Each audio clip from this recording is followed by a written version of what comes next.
Assalamualaikum warahmatullahi wabarakatuh. Bareng saya Gen Setiawan dan ada Mas Iwan ini.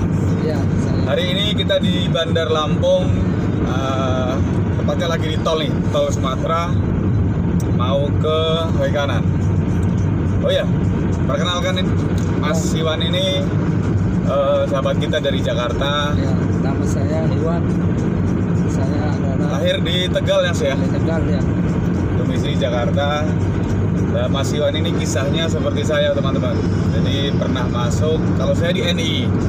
Kalau Mas Iwan ini ikut di Kesatuan Al-Haq, jadi organisasi pecahan NII. Jadi dia nggak kecewa dengan NII karena mungkin banyak hal yang dianggap tidak benar, tapi membuat sebuah kesatuan kembali dan modusnya sama persis. Ada bayatnya juga, istilah-istilahnya pun masih sama.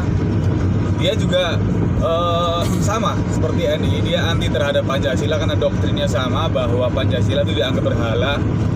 Namun kelompok ini hampir sama persis dengan Gavatar. Saya mengira dulu ketika Mas Iwan hubungi dari KKI Negeri Center, saya kirain Gavatar karena mirip. Organisasi ini secara ideologi dia ini anti Pancasila. Namun ternyata di lapangan dia kegiatannya seolah-olah dia pro Pancasila. Jadi mengkampanyekan tentang kebangsaan, tentang 4 pilar, Mas Iwan ya. Iya, 4 pilar kebangsaan. Jadi ini yang juga akhirnya membuat teman-teman di kalangan masyarakat ini, anak muda khususnya, banyak yang tertarik. Dan ketika sudah di dalam, ya ujung-ujungnya ya adalah konsep Kesatuan Al-Haq ini. Jadi mereka bagaimana mereka bersatu. Jadi ini pun sebenarnya arahnya belum jelas, karena kalau di negara Islam jelas, untuk mengubah sebuah negara yang katanya tidak berkonsep hukum Allah, jelas dengan negara Islam. Kalau Kesatuan Al-Haq ini kita masih beraba, karena kelompok ini juga menggunakan simbol-simbol Pancasila seolah-olah Pancilai. Jadi ada namanya, kalau dalam istilah bersiasa, kalau di ini, kalau di sana apa namanya, Mas Kan? Namanya itu sunnah rahasia. Sunnah rahasia. Jadi ada sunnah rahasia. Kita boleh dalam kondisi perang ini, kalau di NII ini boleh bersiasat, boleh berbohong, termasuk kepada kawan dan termasuk kepada keluarga. Nah, ini menarik. Jadi mereka juga segmentasinya ada bidang-bidang seperti organisasi, ada bidang ekonomi, ada bidang nanti perekrutan, ada bidang penggalangan dana. Jadi macam-macam. Mas Iwan dulu di bidang apa ketika di Kesatuan Al-Haq, Mas? Di bidang marketing. Marketing. Ya. Jadi ada bidang usahanya juga. Mereka menyasar. Cuman di sini infaknya lebih dari NII. Kalau di NII ini kan menggunakan ada 9 pos keuangan. Jadi ada infak-infak. Kalau di sini nih langsung infaknya tuh dipotong dari semacam gaji. Jadi kalau misalnya dari marketing gaji kita dapat 1 bulan misalnya 5 juta, paling dapat cashnya hanya 3 juta, Mas ya? 3 juta. Ya. Jadi sudah langsung dipotong dengan infak sekitar 2 juta.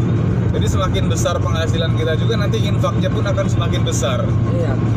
Nah, kelompok ini juga banyak sekali di kalangan mahasiswa. Kita nanganin waktu itu memang sama persis dengan Mas Iwan di Bandung. Di beberapa kampus saya dapat laporan juga, mereka bukan NII Panji Gumilang. Mereka mengatakan ada Kesatuan Al-Haq, Al-Quran Suci, ada Islam Syahadat. Jadi kita dikejar-kejar syahadat lagi karena menurut mereka syahadat kita itu belum ada saksinya. Mana saksinya? Jadi harus jelas orangnya siapa gitu kan. Kalau syahadat yang hanya kita lakukan keturunan nggak sah menurut mereka. Jadi syahadat harus jelas bagaimana kita siap untuk meninggalkan berhala. Berhalanya Pancasila. Jadi kalau kita masih meyakini Pancasila sebagai sumber dari segala sumber hukum, dianggap belum menjadi orang yang beriman. Sama, tapi ini uniknya, dan ini pemerintah juga harus jeli karena mereka secara organisasi juga membuat organisasi-organisasi di mereka masuk sekolah, masuk kampus, kegiatannya bagus. Kegiatan-kegiatan seolah-olah membantu sekolah, kegiatan membantu masyarakat.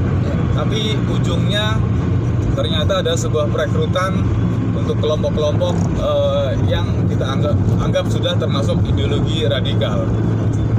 Jadi mereka, kalau kita kategorikan itu menipu kita ya, seolah-olah dia itu mengkampanyekan tentang Pancasila, 4 pilar kebangsaan. Tapi ternyata sebenarnya ideologi mereka anti terhadap Pancasila ya? Iya, Bahkan mereka punya organisasi namanya apa? Rumah Pancasila. Rumah Kebangsaan Pancasila. Ini unik nih. Jadi sama persis dengan Gavatar. Gavatar juga dulu adalah orang NII yang di Jakarta kecewa terhadap pimpinan Panji Gumilang, memisahkan diri, membuat Al-Qiyadah Al-Islamiyah, ketahan oleh pemerintah, keluar bikin komunitas Milah Ibrahim. Ketahuan satu lagi divonis oleh ulama, bikin namanya Gavatar, Gerakan Fajar Nusantara, yang mereka menggunakan simbol matahari terbit. Artinya mereka sudah namanya Fajar Siddiq, saatnya nongol di permukaan. Mereka memanfaatkan organisasi ini sebagai peluang, karena dalam organisasi, dalam era demokrasi juga ini mereka katakan nggak apa-apa, kita dalam kondisi perang boleh bersiasat. Jadi mereka masuk ke sekolah lewat organisasi, lewat yayasan, lewat LSM. Bahkan mereka manfaatkan orang-orang alumni ini mereka galang masuk kembali ke sekolah dengan pendekatan organisasi, bimbel gratis, outbound gratis. Jadi ngerekrutnya tidak di sekolah, tidak di rumah. Jadi ngerekrutnya mereka di satu minggu diajak keluar, pulang-pulang udah ada yang nggak mau hormat bendera, ada yang mengkafirkan gurunya. Lah ini menurut saya penting, karena mereka hari ini susah kita identifikasi mereka menjadi bunglon. Artinya mereka bisa ada di sekitar kita secara fisik, tapi secara ideologi sudah berbeda dengan kita. Nah ini menjadi juga kekhawatiran kita bersama, karena banyak kawan-kawan ini yang ternyata sekarang banyak yang sudah bergabung ke sana. Mereka nggak mau frontal, tapi mereka masih berkumpul dengan kita. Jadi ini yang luar biasa. Dan banyak teman-teman yang keluar dari jaringan ini juga ternyata bukan ISAP, gabung juga ke kelompok lain. Nah ini jadi sudah keluar dari mulut macan, masuk ke mulut buaya. Artinya apa? Bahwa ketika kita konsep belajar agama hari ini, kita sebenarnya mudah saja. Jadi jangan menjadi rahmat. Lah Mas Iwan ini dulu ketika bergabung sampai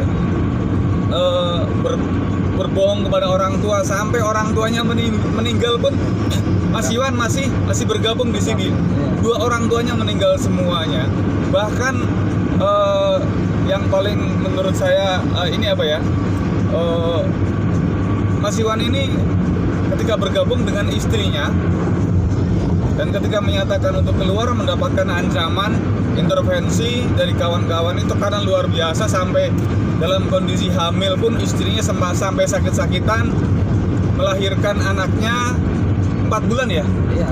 4 bulan dan istrinya menghadap bulan puasa. Nah ini juga menjadi tekanan mental buat Mas Iwan, karena kehilangan orang tua, kehilangan istri.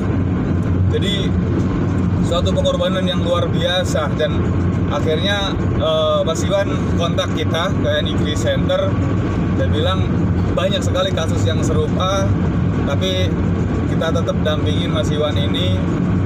Ini hari ini kita mau ketemu dengan anaknya Mas Iwan, karena dulu ketika istrinya almarhum ini meninggal, anaknya baru usia kurang lebih 4 bulan, diambil sama ibu mertuanya, karena mungkin pertimbangan Mas Iwan mungkin terlibat atau apa, saya kurang tahu.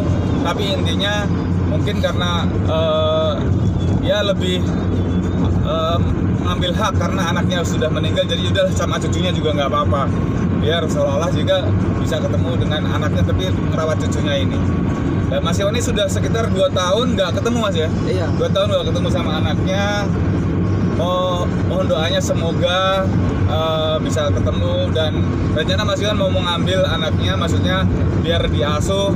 Selama ini kan Mas Iwan sendiri merasa gagal karena satu ya sudah mengecewakan orang tua, sampai meninggalnya pun Mas Iwan masih terlibat di kelompok ini, sampai istrinya juga meninggal dunia. Akhirnya ya ini semoga dengan pelajaran ini ke depan bisa bangkit lagi, Mas Iwan bisa kembali dengan anaknya, memulai hidup baru. Dan semoga ini menjadi pelajaran kita juga buat bersama, jangan sampai lah ketemu dengan kelompok ini terpapar, karena mereka adalah orang-orang yang luar biasa secara organisasi, secara argumentasi. Kalau kita tidak kuat berdebat dengan mereka, otomatis nanti kita akan kalah dengan mereka. Jadi tolak ukurnya adalah hari ini kita harus kritis. Agama memang tidak salah, kitab suci pun tidak pernah meleset, tidak pernah menyesatkan. Tapi tidak semua orang yang mengaku beragama dan membawa kitab suci itu benar. Jadi walaupun yang disampaikan ayat-ayat, tapi kalau yang ditafsirkan melenceng dari agama, misalnya dengan mengajarkan kebencian, hujatan, dan caci maki, saya rasa dia belajar dengan orang yang salah. Agama apapun tidak ada yang mengajarkan kekerasan, agama apapun tidak ada yang mengajarkan radikalisme, tapi oknum-oknum yang mengaku beragama ini banyak sekali. Hari ini ada juga banyak sosok-sosok yang mengaku ulama atau juga diangkat oleh kelompoknya sebagai ulama. Jadi ini dijadikan ikon, padahal dia setiap saat, baik di dunia nyata maupun di media sosial, dia mengajarkan tadi hujatan, caci maki, ujaran kebencian, termasuk kepada negara, kepada pemimpin kita. Nah, ini menurut saya